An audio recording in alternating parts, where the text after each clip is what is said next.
உடல் எடையை குறைக்கணும், யூடியூபால் பறிபோன உயிர். இந்த பொண்ணு என்ன மாதிரி சாப்பிட்டுட்டு இந்த வீடியோ பார்த்து பண்ணோம்னா நாங்க என்ன பண்ண முடியும்? சும்மா ஏதாச்சும் உங்களுக்கு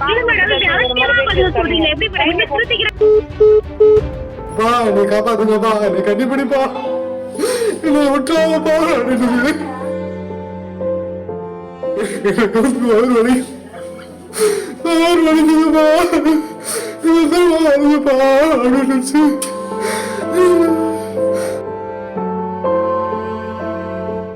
அது ஒவ்வொருத்தரோட உடல் தன்மைக்கு ஏற்ற மாதிரி டாக்டர் அதை கேட்டுட்டு பிரிஸ்கிரைப் பண்ணுவாங்கன்னு நான் சொல்றேன். உங்களுக்கு புரியுதுங்களா? அது வீடியோலயே சொல்லிருக்க கூடாதா? ஏன்னா ஓபனிங்லயே நான் வீடியோல அதுதானே மேடம் சொல்றோம். வீடியோ பேசும்போது அந்த வீடியோல சொல்லல சார். நீங்க டிஸ்பிளே மாதிரி கீழே போடுறீங்க.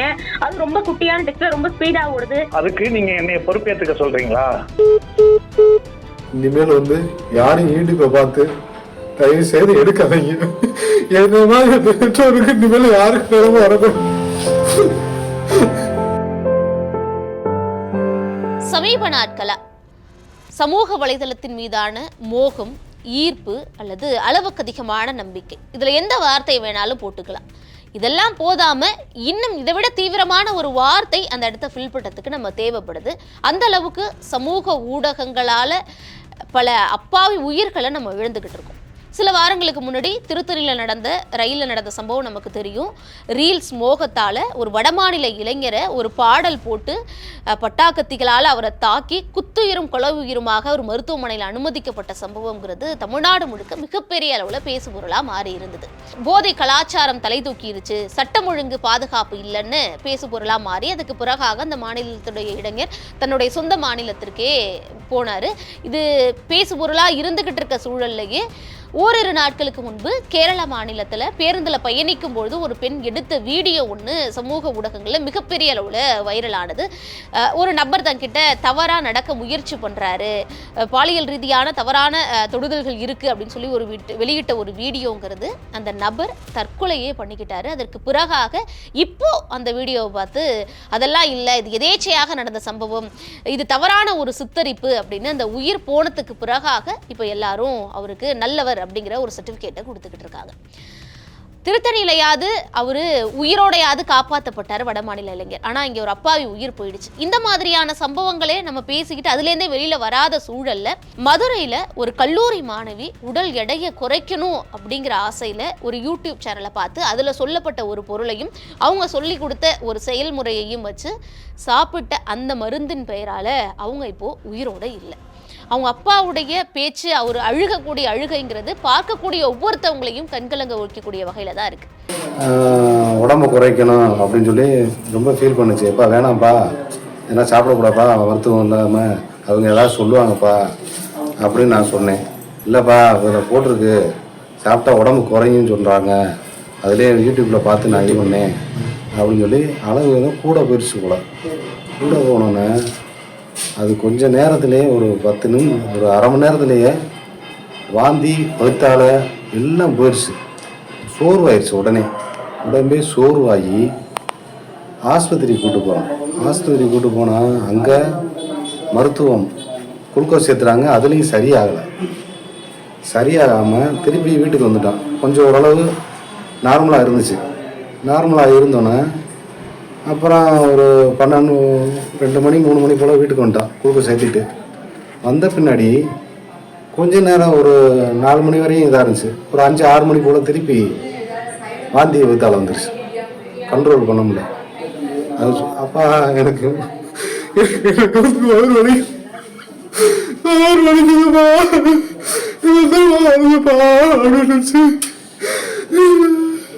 வெங்காரம் அப்படிங்கிற ஒரு பொருள், அதை சாப்பிட்டா உடல் எடை குறையும் அப்படின்னு அந்த யூடியூப் சேனலில் போட்டிருக்காங்க. அதை பார்த்த அந்த பொண்ணு அதை ஒரு கடையிலேருந்து வாங்கிட்டு வந்து சாப்பிட்ருக்காங்க.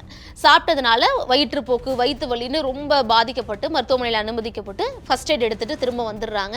அதுக்கப்புறம் நைட்டு உடம்பு முடியல, சுத்தமாக லூஸ் மோஷன் போகுது, ரத்தமாக போகுது, அப்பா அம்மாட்ட சொல்லி அழுகுறாங்க.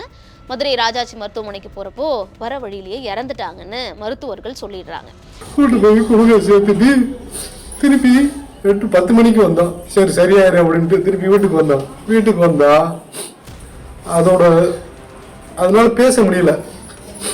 பேசாம உணருது, அப்பா என்னை காப்பாத்துங்கப்பா, என்னை கண்டிப்பா என்னை விட்டுறாங்கப்பா அப்படின்னு, என்னை விட்டாங்கப்பா பா நீ வாப்பா அப்படின்னு. சரி அப்படின்னு சொல்லி என் நண்பனை ஃபோன் பண்ணிச்சு வர சொல்லி ஆட்டோவில் போகிறான். பார்த்தா உடம்பு அப்படியே வாந்தி எடுத்துக்கிட்டே இருக்கு. எப்பா எப்பா அப்படின்னுது. அப்படியே போய் ஆஸ்பத்திரி செத்தா, பொண்ணு இறந்து போச்சு. இப்படி ஒரு யூடியூப் சேனல்ல உடல் எடையை குறைக்கணுமா, நீங்க பளபளன்னு வெள்ளையா ஆகணுமா, இல்லைன்னா சருமத்துல எந்த விதமான பருக்களோ கரும்புள்ளிகளோ இல்லாம இருக்கணுமான்னு பலவிதமான ஈர்க்கக்கூடிய வகையில தம்ப்நெயில் போட்டு வைக்கிறது. அந்த தம்ப்நெயிலை பார்த்து இன்னைக்கு இருக்கக்கூடிய படித்தறிந்த யங்ஸ்டர்ஸ்கள் கூட அதை போய் பார்த்து அதை ஃபாலோ பண்றதுங்கிறது நிறைய அதிகரிச்சிருச்சு.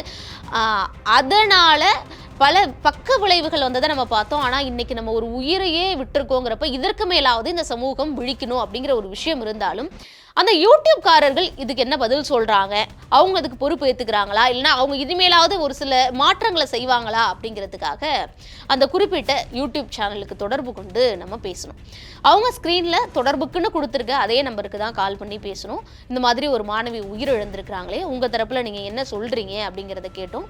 அதுக்கு அவங்க தரப்பில் என்ன விளக்கம் சொல்கிறாங்கன்னா, நாங்கள் சாப்பிட சொல்லலையே, எந்த அளவில் சாப்பிடணும்னு அவங்க எங்ககிட்ட கேட்டாங்களா, ஒரு ஹேர் ஆயில் செய்யணுன்னா கூட நீங்கள் செஞ்சுருக்க ஹேர் ஆயில் கலர் எங்களுக்கு வரல, நீங்கள் எப்படி செஞ்சீங்கன்னு எங்களுக்கு ஃபோன் பண்ணி கேட்குறாங்க. ஆனால் இந்த பொண்ணு எதன் அடிப்படையில் எந்த அளவுக்கு எந்த வயசுக்கு எப்படி இருக்கணும்னு தெரியாமல் எப்படி சாப்பிட்டாங்க அப்படிங்கிற ஒரு அலட்சியமான ஒரு பதில்னு கூட சொல்லலாம்.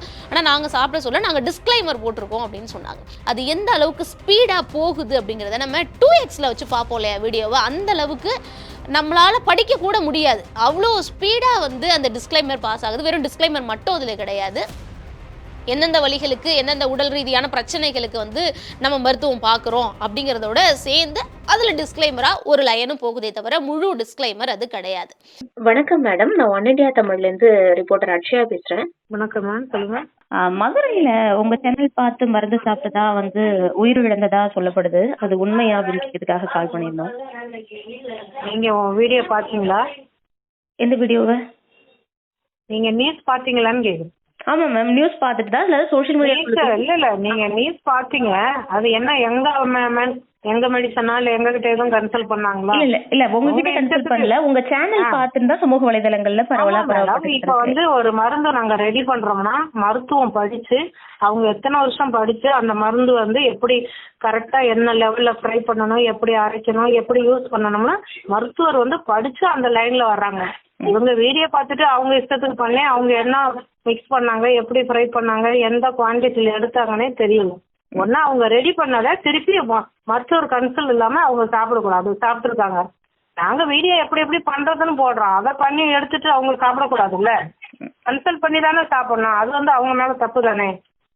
நீங்க வீடியோல குறிப்பிட்டிருக்கீங்களா, பேசும்போது கன்சல்ட் பண்ணிட்டு நீங்க எடுத்துக்கணும் அப்படின்னு சொல்லிருக்கீங்களா? கீழே வீடியோல போறத நாங்க கன்சல்ட் பண்ணி தான் சாப்பிட சொல்லிருக்கோம். நாங்க அவங்க எதுக்கும் சாப்பிட சொல்ல, நாங்க பல்பொடி கூட கன்சல்ட் பண்ணி தான். அது ஒரு சிலர் போன் பண்ணி கூட பேசுவாங்க, என்ன மேடம் பைத்தியக்காரத்தனமா சொல்றீங்க, பல்பொடி கூட கன்சல்ட் பண்ணுவாங்க. இல்ல நீங்க மருத்துவ முறைப்படி தான் போகணும் அப்படிதான் நாங்க சொல்லியிருக்கோம். அவங்க படிச்ச பொண்ணா இருக்காங்க, எஜுகேட்டடா இருக்காங்க, எந்த குவான்டிட்டியில சாப்பிடும். அட்லீஸ்ட் இங்கிலீஷ் மெடிசன் போய் வாங்கினா கூட தலைவலி மருந்து கூட டேப்லெட் எந்த குவான்டிட்டியில எடுக்கிறோம்னு கேக்குறாங்க. படிக்காதவங்க கூட கேக்குறாங்க. இந்த பொண்ணு என்ன மாதிரி சாப்பிட்டுட்டு இந்த வீடியோ பார்த்து பண்ணோம்னா நாங்க என்ன பண்ண முடியும் சொல்லுங்க. இல்ல மேடம், இப்போ எல்லாராலையும் குற்றம் சாட்டப்படுறது இந்த வீடியோவால அப்படின்னு. அப்போ நீங்க ஒண்ணு அந்த வீடியோல பேசும்பொழுது சொல்லி இருந்திருக்கணும். இப்போ எல்லாரும் இப்ப உடல் எடை உடனடியா குறையுது, படிக்காத பிள்ளைங்களுக்கு கூட தெரியும், படிக்காதவங்களுக்கு கூட தெரியும். ஒரு மெடிசன் ரெடி பண்ணும்போது அவர் டாக்டரை கன்சல்ட் பண்ணி தான் சாப்பிடணும். நீங்களே ரெடி பண்ணி சாப்பிடுங்கன்னா நாங்க சொல்ல கிடையாது. அந்த வீடியோல அவங்கவுங்க மெடிசன் ரெடி பண்ணி சாப்பிடுங்கன்னா நாங்க எந்த வீடியோலும் சொல்ல கிடையாது. அந்த பொண்ணு சாப்பிட்டது அது தப்பு, அது நாங்க பொறுப்பு இல்லை. எங்க மெடிசன் எங்க கிட்ட கன்சல்ட் பண்ணி நாங்க மெடிசன் ரெடி பண்ணி நாங்க கொடுத்து எங்க மேல ஃபால்ட்டுன்னா சொல்லுங்க கேட்கறேன். இல்ல அந்த மருந்து நீங்க ரெடி பண்ணி சாப்பிடுங்கன்னு சொல்ல, அப்ப இந்த வீடியோட ஒரு மோட்டிவ்னு இருக்குல்ல, இந்த உடல் எடையை குறைக்கணுமா, இதை சாப்பிட்டா போதும் அப்படின்னு நீங்க சொல்றீங்கன்னா அதை சாப்பிடுறாங்க. இல்ல நாங்க எந்த அளவுல சாப்பிடணும், என்ன குவான்டிட்டியில எடுக்கணும், எந்த மாதிரி ஃப்ரை பண்ணணும்னா டாக்டருக்கு தானே தெரியும். அவர் ஃப்ரை பண்ணி இப்ப நீங்க ஏதோ ஒரு காய் பண்றீங்கன்னா அது எந்த லெவல்ல வேக வைக்கணும்னு உங்களுக்கு தெரியும், சமைக்கிறவங்களுக்கே தெரியும். அது சின்ன பொண்ணுக்கு என்ன மாதிரி பண்ணுச்சோ தெரியல. இல்ல பண்ணின பொண்ணு ஏதாச்சும் டாக்டரை கன்சல்ட் பண்ணு. அவனுக்குள்ள ஏன்னா அவங்க ஊர்லயே எத்தனையோ சித்தா மெடிக்கல் இருக்கும், மெடிசன் படிச்சவங்க இருப்பாங்க, கன்சல்ட் பண்ணி சாப்பிட்டுருக்கலாம்ல. இல்ல மேடம், இப்போ நீங்க அந்த ஒரு வீடியோ போட்டிருக்கீங்க இல்லையா, அந்த வீடியோல செய்முறை சொல்லியிருக்கீங்க. இந்த செய்முறை இந்த வயசுக்கு எப்படி எப்படி சாப்பிடணுங்கிற முறை இருக்கு, இதை நீங்க டாக்டர் கிட்டயோ இல்ல எங்க கிட்டயோ கன்சல்ட் பண்ணணுங்கிறத நீங்க பேசலையே வீடியோல. மேடம் அது இப்ப வீடியோ பண்றவங்க இப்ப ஆயில்லாம் நாங்க வீடியோ போடுறோம், இந்த மாதிரி எங்களை கன்சல்ட் பண்ணாதீங்கன்னா சொல்றோம், கன்சல்ட் பண்ணி சாப்பிடுங்க, கன்சல்ட் பண்ணாதீங்கன்னா நாங்க சொல்லல. நாங்க மொத்த முதல்ல வீடியோ போடுறோம். இப்ப ஆயில் ரெடி பண்றவங்க எங்கள்கிட்ட போன் அடிச்சு கேக்குறாங்க, அந்த மாதிரி ரெடி பண்ணிட்டோம், ஆனா உங்க கலர் எங்களுக்கு வரல அப்படின்னு. நீங்க என்ன குவான்டிட்டியில போடுறீங்க? அட்லீஸ்ட் ஒரு ஆயில் ரெடி பண்றவங்க எங்கள்கிட்ட கேட்கும்போது இந்த பொண்ணு ஏன் கேட்கல? இல்ல மேடம், ஆயில் வந்து பிரச்சனை இல்ல. நீங்க ஒரு வீடியோ நல்லதுக்கு போடுறீங்க, உடல் எடை குறைக்கணும்ங்கறது நீங்க உங்க வீடியோல டிஸ்கிரிப்ஷன் சொல்லணுமா இல்லையா? டிஸ்க்ளைமர் மாதிரி நீங்க சொல்லணும்ல. அது வந்து நாங்க ரெடி பண்ணி அனுப்புறதுக்கு நாங்க சொல்லுவோம். நாங்க எங்க கிட்ட வாங்குறதுக்கு நாங்க பொறுப்பு, அவங்கவுங்க ரெடி பண்றதுக்கு நாங்க பொறுப்பு கிடையாது. அவங்கவுங்க ரெடி பண்ணி சாப்பிடலாங்கிறதா நீங்க செய்முறை சொல்றீங்க, இல்லன்னா நீங்க செய்முறை சொல்லியிருக்க மாட்டீங்க இல்லையா? செய்முறையே சொல்றீங்க. இப்போ செய்முறை சொல்றீங்க, சரி செய்முறை செஞ்சு என்ன குவான்டிட்டியில சாப்பிடணும்னு நாங்க சொல்லியிருக்கோமா? இல்ல அதுதான் நீங்க குவாண்டிட்டி சொல்லல. அதுதான் நாங்க இப்படி இப்படி செய்யணும் தான் நாங்க சொல்றோம். இப்படி இப்படி செய்யணும்னு மட்டும் சொல்றதுதான் இப்ப பிரச்சனைன்னு சொல்றோம். இந்த குவாண்டிட்டி சொல்லணும், அப்படி இல்லையா இந்த குவாண்டிட்டில தான் சாப்பிட வேண்டிய. ஓகே மேடம், ஓகே நீங்க சொல்றது நாங்க எந்த மெடிசன்லயும் நாங்க இந்த மாதிரி குவான்டிட்டில செய்யறோம்னு சொல்லி நாங்க உங்ககிட்ட இப்படி இப்படி சாப்பிடணும் நாங்க சொல்லலையே, நீங்க சொல்றீங்க ஓகே. அப்ப ஆயில் ரெடி பண்றவங்க ஏன் எங்க கிட்ட கேக்குறாங்க? பல்பொடி ரெடி பண்றவங்க ஏன் கேக்குறாங்க? இதே வெங்காயம் ரெடி பண்றவங்க ஏன் எங்க கிட்ட கேக்குறாங்க? இந்த பொண்ணு ஏன் எங்க கிட்ட கேட்கல? சொல்லுங்க. எல்லாரும் கேட்பாங்கன்னு நீங்க சொல்லிடும்ல, கேட்கணும்னு நீங்க சொல்லிட முடியாது. வணக்கம், சொல்லுங்க. சொல்லுங்க. மேடம் பேசிட்டே இருந்தேன், கட் பண்ணிட்டீங்க. கட் ஆயிடுச்சு, வேற லைன் வரும்போது கட் ஆயிடுச்சு. சொல்லுங்க மேடம். ஓகே. இல்ல மேடம், இப்ப அதுக்கான பதில் உங்க தரப்புல என்ன சொல்ல விரும்புறீங்க? என்ன ஒரு பொண்ணோட உயிர் போயிருக்கு, அலட்சியமான பதிலா இருக்கு உங்களோடது. இருங்க அந்த வீடியோவை நீங்க நம்ம பாத்துருக்கீங்களா? கீழே என்ன கொடுத்துருக்காங்க அதை பதிங்களா? முன்னாடி டாக்டர் வந்து கன்சல்ட் பண்ணி தான் சாப்பிடணும் தானே சொல்லியிருக்கோம். இல்ல மேடம், நீங்க வீடியோல அவ்வளவு குட்டி எழுத்துக்கள்ல அப்படி ஓடுறது வந்து நம்ம விளம்பரத்துல போற மாதிரி. நீங்க சொல்றதை கேளுங்க. குட்டி எழுத்து பெரிய எழுத்துனா நாங்க வந்து சொல்லல. படிக்க முடியுதா? எவ்வளவு ஸ்பீட்ல ரன் பண்றீங்க தெரியுமா? நாலேஜ் இருந்தா கண்டிப்பா கன்சல்ட் பண்ணி தான் வாங்கணும்னு தெரியணும். சும்மா ஏதாச்சும் உங்களுக்கு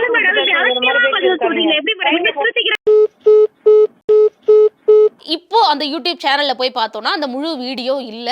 நம்ம சமூக வலைதள பக்கத்துல அந்த ஒரு போர்ஷன் மட்டும், அந்த வெங்காரம் சாப்பிட்டா உடல் எடை குறையும்ங்கிற அந்த ஒரு போர்ஷன் மட்டும் சர்க்குலேட் ஆகிட்டே இருக்கிறத நம்மளால பார்க்க முடியுது.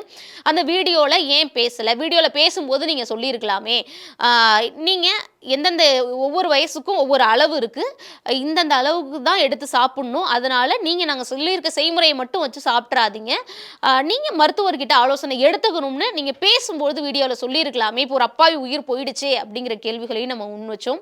அதுக்கும் அவங்க திரும்ப திரும்ப சொல்லக்கூடிய பதில், நாங்க சாப்பிட சொல்லலை, எதா இருந்தாலும் நாங்க வந்து மருத்துவரோட ஆலோசனை எடுத்துக்கணும் அப்படின்னு தான் சொல்றோம் அப்படிங்கிற ஒரு பதில தான் சொல்றாங்க. ஹலோ ஹலோ, நான் ஒன் இண்டியா தமிழ்ல இருந்து ரிப்போர்ட்டர் அக்ஷயா பேசுறேன். சொல்லுங்க சார். வணக்கம். நீங்க சார், உங்க பேர்? கார்த்திக். சொல்லுங்க. நீங்க தான் அந்த வீடியோல வரவங்களா சார்? இல்லைங்க. நீங்க என்ன இருக்கீங்க சார் சேனல்ல? நான் சேனல்ல ஒர்க் பண்ணலங்க, நான் கிளினிக்ல ஒர்க் பண்றேன். உங்களுக்கு என்ன வேணும்னு சொல்லுங்க. இல்ல சார், இந்த மதுரையில அந்த மாணவி உங்களுடைய சேனல்ல பார்த்து இந்த வெண்காரம் வாங்கி சாப்பிட்டு உயிரிழந்ததா தான் செய்திகள் பெரும்பாலும் பரவிக்கிட்டு இருக்கு. அது சம்பந்தமா உங்களுடைய விளக்கம் கேட்கலான்னு கால் பண்ணியிருந்தோம் சார். இல்ல, நம்ம போடுற வீடியோஸ் நம்ம சேனல் ப்ரமோஷன் போடுவாங்க இல்லைங்களா, அதுலயே தெளிவா டிஸ்க்ளைமர் கொடுத்துருவாங்க. இதுல போடுறது வந்து ஒரு பொதுப்படையான மருத்துவ குறிப்பு. இதை வந்து நீங்க கன்சர்னான முறையான மருத்துவரோட ஆலோசனை இல்லாம எடுக்க கூடாது அப்படின்னு சொல்லி டிஸ்க்ளைமர் போட்டுட்டு தான் வீடியோவே போடுவாங்க. சரிங்களா? சார், பட் அந்த வீடியோல எல்லாரும் அது தெரியுது. எல்லாரும் என்ன சொல்றாங்கன்னா, அந்த டெக்ஸ்டும் குட்டியா இருக்கு, ரொம்ப ஸ்பீடா இருக்கு. வீடியோல பேசுறவங்க அதை சொல்லியிருக்கலாமே, இந்த வயசுக்கு இந்த அளவுன்னு இருக்கு, நீங்க டாக்டர் கிட்ட கன்சல்ட் பண்ணி. அதாவது டாக்டர் கன்சல்ட் பண்றதுக்காக தான் டிஸ்பிளேல நம்பர் கொடுக்குறோம். சரிங்களா? மேலும் தகவல்களுக்கு அப்படின்னு நம்பர் கொடுப்பாங்க இல்லைங்களா, அந்த நம்பருக்கு கூப்பிட்டா டாக்டர் தான் பேசுவாங்க, டாக்டர் தான் டீட்டெயில் சொல்லுவாங்க அவங்களுக்கு. சரிங்களா? வாட்ஸ்அப்ல அனுப்புங்க, உங்களுக்கு தேவையான தகவல் வந்து டாக்டர் சொல்லுவாங்கன்னு சொல்லிட்டு தான் உங்களுக்கு மற்ற டீட்டெயிலாம் சொல்லுவாங்க. அது வந்து ஒவ்வொருத்தரோட உடல் தன்மைக்கு ஏற்ற மாதிரி டாக்டர் அதை கேட்டுட்டு பிரிஸ்கிரைப் பண்ணுவாங்கன்னு நான் சொல்றேன். உங்களுக்கு புரியுதுங்களா? அது வீடியோலயே சொல்லியிருக்க கூடாதா? ஏன்னா ஓப்பனிங்லயே வீடியோல அதுதானே மேடம் சொல்றோம். வீடியோ பேசும்போது அந்த வீடியோல சொல்லல சார். நீங்க டிஸ்க்ளைமர் மாதிரி கீழே போடுறீங்க. அது ரொம்ப குட்டியான டெக்ஸ்ட்ல ரொம்ப ஸ்பீடா ஓடுது. அது வெறும் டிஸ்க்ளைமர் மட்டும் நீங்க போடல. அதை தாண்டி உங்க கிளினிக்ல என்ன மாதிரியான சிகிச்சை கொடுக்குறீங்க, என்ன மாதிரியான விஷயங்கள் நீங்க அணுகலாம்ங்கறத உங்களோட ப்ரொமோஷன் மாதிரி தான் போட முடியும்னு ஒன்னு இருக்கும் இல்லைங்களா? அதனால அது கட் ஆயிடும். அதோட ஃபுல் வீடியோ அதே சேனல்லயே இருக்கும். நீங்க அந்த வீடியோல வந்து சேனல்ல வந்து அது மட்டும் தானே பாத்துருப்பீங்க. அதோட ஃபுல் வீடியோ அதுலயே இருக்கும். அதையே பாத்துருக்கலாமே. அதுல ஃபுல்லாவே இருக்கும், டீடைல் ஃபுல்லா. அது ரன்னிங் ரொம்ப ஸ்பீடா இருக்கு. குட்டி டெக்ஸ்ட் இருக்கு. அதை தாண்டி நீங்க அதை தாண்டி இல்ல மேடம், நீங்க பிராக்டிகலா இப்ப என்ன கேக்குறீங்க? ஒரு மொபைல்ல ஒரு டிவில வர்றத வந்து போன்ல பார்த்தா சின்னதா தான் தெரியும். இது வந்து ஒரு பொதுப்படையான போஸ்ட் போடக்கூடிய ஒரு சேனல் தானே தவிர சேனல் வந்து இதுக்கான முழு பொறுப்பை ஏத்துக்காதுன்னு தான் போட்டிருக்கோம் இல்லைங்களா? நீங்க வந்து மருத்துவரோட ஆலோசனையை கேட்டுட்டு தான் மருந்து எடுக்கணும் அப்படின்னு சொல்லியிருக்காங்க. அதை ஃபாலோ பண்ணாதது வந்து அது வந்து சேனலோட தப்பு இல்லை இல்லையா? ஒரு உயிர் போயிருக்கு அப்படிங்கிறப்போ நம்ம அதுக்கான இதை எடுத்துக்கணும் இல்லையா சார்? மேடம், அதுக்கான ரெஸ்பான்சிபிலிட்டியோட தான் நாங்க அதை முன்கூட்டியே சொல்லியிருக்கோம்னு சொல்றோம். உங்களுக்கு நான் சொல்றது புரியுதுங்களா? நீங்க வந்து என்னைய கார்னர் பண்ணணும்னு பேசுறீங்க. அப்படி இல்ல சார். நாங்க விளக்கம் ஜஸ்ட் உங்க சைடுல இருந்து என்ன சொல்றீங்கங்கறத மட்டும் தான் கேக்குறோம். நான் விளக்கமா என்ன சொல்றேன்னா, என்ன பண்ணாலுமே கடைசியில நாங்க இதை சொல்லி தானே, அதுக்காக தானே அந்த ஸ்க்ரோலிங்கே கொடுக்குறோம். மருத்துவரோட ஆலோசனை தான் எது எடுக்கணும்னு சொல்லி எதுக்காக அதை கொடுக்குறோம்? ஒரு வீடியோ வருது, நமக்கு தெரியாம யாரோ ஒருத்தவங்க பண்ணிட்டாங்க, அவங்க பண்ணதுக்காக நாங்க வருத்தப்படுறோம் தான், அதெல்லாம் இல்லைன்னு யாரும் சொல்ல, சரிங்களா? ஆனா நமக்கு தெரியாம ஒரு விஷயம் நடந்துருச்சு, அதுக்கு நீங்க என்னைய பொறுப்பேற்றுக்க சொல்றீங்களா? இப்ப என்னோட கன்சர்னுக்கு வந்திருக்கு, எனக்கு தெரிஞ்சே நாங்க அப்படி பண்ணிட்டோம் அப்படின்னா நீங்க சொல்றதுல ஒரு நியாயம் இருக்கும், சரிங்களா? நீங்க கேட்டிருக்கீங்கல்ல, அவங்க உங்ககிட்ட கேட்டுட்டு தானே பண்ணாங்க, நீங்க எப்படி இப்படி சொல்ல போச்சு அப்படின்னு சொல்லியிருக்கலாம் இல்லைங்களா? இல்ல இனிமேலாவது அது மாதிரியா அந்த இதை போட்டிருந்திருக்கலாமேங்கிறதா எல்லாருடைய கன்சர்னா இருக்கு. முழுக்க சமூக வலைதளங்கள்ல உங்க சேனல் மேலதான் வந்து இது பண்ணி அக்யூஸ் பண்ணிட்டு இருக்காங்க. அதனாலதான் நாங்க விளக்கம் கேட்கலாம்னு கால் பண்ணிருந்தோம் சார். வேற எதுவும் இல்லை மேடம். நானும் அதைத்தான் மேடம் சொல்றேன். ஷார்ட்ஸ்ல கொடுக்கறத நாங்க ஃபுல் வீடியோ கட் பண்ணி தான் கொடுத்துருக்கோம். ஃபுல் வீடியோல கொடுத்துருக்கோம் இல்லையா? நாங்க கொடுக்கவே இல்லைன்னா நீங்க சொல்றத வந்து ஒத்துக்கலாம். ஆனா அதுல கொடுத்துருக்கோம் இல்லைங்களா? நீங்க அதை ஒத்துக்க மாட்டீங்களே. அந்த பதில் அப்படிங்கிறது ஏற்கத்தக்கது கிடையாது அப்படிங்கிறத நம்ம இங்க பதிவு பண்றோம். இதையெல்லாம் தாண்டி நம்ம என்ன பண்ணணும்னா, ஒரு பொறுப்புணர்வு வேணும். எல்லாத்தையும் கண்மூடித்தனமாக நம்பக்கூடாது. ரீல்ஸ் மீதான மோகங்களாக இருக்கட்டும், ஈர்ப்பாக இருக்கட்டும், சமூக வலைதளத்தின் மீதான அதீத நம்பிக்கை, கண்மூடித்தனமான நம்பிக்கை, இதெல்லாம் தவிர்த்து நம்ம ஒரு பொறுப்புணர்வோடு இருந்தோம் அப்படின்னா இவங்களெல்லாம் சொல்லாமல் நம்மளை பாதுகாப்பாக இருக்க முடியும். இது சம்பந்தமாக சைக்காட்டிஸ்ட் திரு சிவபாலன் அவர்கள்கிட்டையும் நம்ம பேசணும். இதுலேயே நம்ம எப்படி சார் மீண்டு வருது, இதுக்கு என்னதான் சொல்யூஷன் சொல்லிட்டு அவரும் ஒரு சில விஷயங்களை நம்ம கிட்ட பகிர்ந்துக்கிட்டாரு. சோசியல் மீடியா அதனால ஏற்படக்கூடிய மோகம், அல்லாத மேல இருக்கக்கூடிய நம்பிக்கை, ஈர்ப்பு, இதை எப்படி சொல்றது, இதுல இருந்து நம்ம எப்படி வெளில வருது, எப்படி பாதுகாத்துக்கிறது சார், இதெல்லாம் பாக்குறப்ப உங்களுக்கு எப்படி ஒரு சைக்காட்டிஸ்டா நீங்க என்ன நினைக்கிறீங்க சார்? இல்லை, அதாவது இந்த ஒரு சமூக வலைதளங்கள் மேலே இருக்க மோகம் அப்படின்ற மாதிரி மட்டும் இதை நம்ம சுருக்கி புரிஞ்சிக்க முடியாது. இது வந்து இன்னைக்குள்ள ஒரு ஜெனரேஷனில் இருக்கக்கூடிய ஒரு ஐடென்டிட்டி கிரைசிஸ். அவங்களோட அடையாளத்தை வெளிப்படுத்தக்கூடிய வெளின்றது ரியல் லைஃப்பில் அவங்களுக்கு இல்லை. அப்போ ரியல் லைஃப்பில் அவங்களால எந்த சாதனைகளும் செய்ய முடியல. ரியல் லைஃப்பில் அவங்க மேலே வந்து ஒரு கவனத்தை அவங்களால திருப்ப முடியல. அப்போ இருக்கிறதுலே மிக சுலபமான வழின்றது என்னன்னா, ஒரு சோஷியல் மீடியாவில் ஒரு கவனத்தை ஈர்க்கிறது தான். அப்போ ஒரு சோஷியல் மீடியாவை பொறுத்த வரைக்கும் கவனத்தை ஈர்க்கிறது அப்படின்னா ஒரு எக்ஸ்ட்ரீமான நடவடிக்கைகளில் ஈடுபடுறது. நீங்கள் ஒரு சாதாரணமாக சொல்கிறதையோ இல்லை ஒரு உண்மையை நீங்கள் பகிர்ந்துக்கிறதுனாலையோ ஒரு சோஷியல் மீடியாவில் உடனடி ரீச்ன்றது உங்களுக்கு இருக்காது. ஒரு எக்ஸ்ட்ரீமான ஈவெண்ட், ஒரு ஷாக் வேல்யூவாக அந்த ஈவெண்ட் வந்து கிரியேட் பண்ணணும். அப்போ அப்படிப்பட்ட ஈவெண்ட்டை நீங்கள் சொல்லும்போது தான் உடனடியாக அவங்க மேலே ஒரு கவனம் வரும். அப்போ இந்த உடனடி கவன ஈர்ப்புக்காக ஒரு தவறான ஒரு ஷாக் வேல்யூ உள்ள ஒரு தகவல்களை ஷேர் பண்ணுறது, இல்லை இது மாதிரியான ஒரு எக்ஸ்ட்ரீமான நடவடிக்கைகளில் இறங்குறது, ஆபத்தான நடவடிக்கைகளில் இறங்குறது, ஒரு ரிஸ்க் டேக்கிங் பிஹேவியரில் என்கேஜ் ஆகிறது. இந்த ட்ரெயின்லலாம் போகும்போது படிக்கட்டிலேயே போட்டு அதெல்லாம் ஒரு செல்ஃபி எடுத்துக்கலாம். ஸோ இது எல்லாமே ஒரு எக்ஸ்ட்ரீம் பிஹேவியர். இது எதற்காகனா உடனடியாக சோஷியல் மீடியாவில் ஒரு கவனத்தை ஈர்க்கிறதுக்காக. இப்படிப்பட்ட விஷயத்தை பார்க்குறாங்க இல்லையா ஒரு சோஷியல் மீடியாவில், அவங்க எப்படி ரியாக்ட் பண்ணணும்? அவங்க இந்த தகவல்கள்லாம் உடனடியாக நம்பக்கூடாது, அவங்க உடனடியாக அதுக்கு ரியாக்ட் பண்ணக்கூடாது, உடனடியாக அதை ஷேர் பண்ணக்கூடாது, உடனடியாக அதை நம்பக்கூடாது. இது மாதிரி சோஷியல் மீடியாவில் வரக்கூடிய எல்லா இன்ஃபர்மேஷனையும் நம்ம வந்து ஃபில்டர் பண்ணோம், நம்ம ஸ்க்ரீன் பண்ணோம், அதை நம்மளோட அறிவுக்கு உட்படுத்தி ஆராய்ஞ்சு பார்க்கணும். அந்த உடனடியாக ஒரு கவன ஈர்ப்புக்காக ஒருத்தன் ஒரு போஸ்ட்டை போடுறான்னா அதை உடனடியாக நம்பிக்கிட்டு நம்மளும் அதுக்கு உடனடி ரியாக்ட் பண்ணக்கூடாது. அப்போ வந்து இந்த ஸ்பெக்டாக்டர்ஸ்னு சொல்லக்கூடிய மற்றவங்க, இப்போ உதாரணத்துக்கு அந்த மதுரையில் ஒரு பொண்ணு ஏதோ ஒன்று சாப்பிட்டு இறந்துருது அப்படின்னா, இப்போ ஒரு சோஷியல் மீடியாவில் இப்படி இதை சாப்பிட்டா வெயிட் குறையும் அப்படின்னா உடனடியாக நம்பிட்டு உடனடியாக நானும் சாப்பிட்டு உடனடியாக குறைக்கணும்னு நினைக்கக்கூடாது. எதுவாக இருந்தாலுமே ஒரு ஸ்லோலி ஸ்டடியாக போனாதான் எதுவுமே ஒரு ஹெல்த்தியான ஒன்று. வெயிட்டை குறைக்கிறதா இருந்தாலுமே நாளைக்கே குறைக்க வேணாம், ஒரு மாதத்தில் குறைக்க வேணாம், அது ஒரு 1 இயரில் நிதானமாக குறைக்கணும். அப்போ இந்த தகவல்கள்லாம் வருதுன்னா உடனடியாக ஆராய்ஞ்சு பார்க்கணும், இதில் என்ன சயின்டிஃபிக் வேலிடிட்டி இருக்குது, அது அறிவியல் பூர்வமாக இருக்கா. அப்போ இவங்க இந்த ஸ்பெக்டாக்டர்ஸுமே இந்த தகவல்களுக்கு உடனடி ரியாக்ட் பண்ணக்கூடாது. ஸோ இதை போடுறவங்களுக்கும் நம்ம மொராலிட்டியிலேருந்து எல்லாத்தையும் கொஞ்சம் கொஞ்சமாக ஒரு சொசைட்டியில் நம்ம பில்ட் பண்ணணும். இதை பார்க்குறவங்களும் உடனடியாக ரியாக்ட் பண்ணாமல் இருக்கணும். அதற்கப்புறம் தான் ஒரு அரசாங்கமாக இருக்கணும், இல்லை நம்மள மாதிரியான ஒரு மீடியா, ஒரு சிவில் சொசைட்டியாக இருக்கட்டும், இதை இன்னும் நம்மளோட ரோல் இதில் என்ன இருக்குன்றதை நம்ம அதற்கப்புறம் தான் அதில் இன்ட்ரோஸ்பெக்ட் பண்ணணும். ஆக மொத்தம் சோஷியல் மீடியானாலே தப்பு அப்படின்னு சித்தரிக்க முயற்சிக்கிறீங்களா அப்படிங்கிற பல கேள்வி சிலருக்கு வரலாம். அந்த முயற்சி நம்மளோடது கிடையாது. பல பேர் ஏழை எளியவர்களாக இருக்கட்டும், திறமை இருந்து வாய்ப்பு கிடைக்காத நிறைய பேருக்கு சமூக ஊடகங்கள்ங்கிறது மிகப்பெரிய அளவில் வாழ்க்கையை பரிசீலிச்சிருக்கு. அது எதையுமே நம்ம மறுதளிக்கலை. ஆனால் அதே நேரம் பல அப்பாவி உயிர்கள் போகிறதுக்கும் ஏமாற்று பெருவழிகள் வாழ்வதற்குமான ஒரு இடமாகவும் சமூக வலைதளங்கள் இருக்குது. எந்த அளவுக்கு நம்ம உஷாராக இருக்கணுமோ அந்த உஷாராகவும் இருக்கணுங்கிற ஒரு எச்சரிக்கைக்கான பதிவு தான் இது. Subscribe to One India and never miss an update.